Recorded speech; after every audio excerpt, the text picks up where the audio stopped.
ولا لأ؟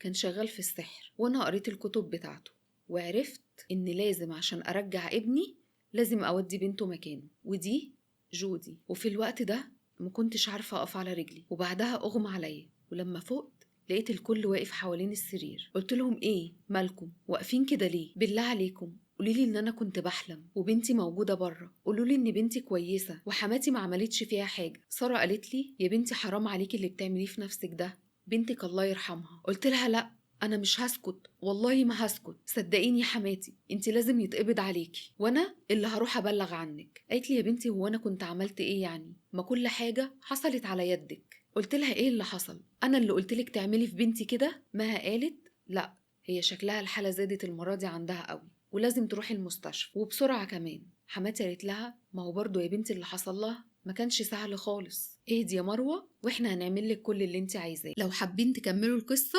اسم القصة موجود على الفيديو، وكمان في سهم تحت صورتي في الفيديو دوسوا عليه هيدخلكم القصة على طول.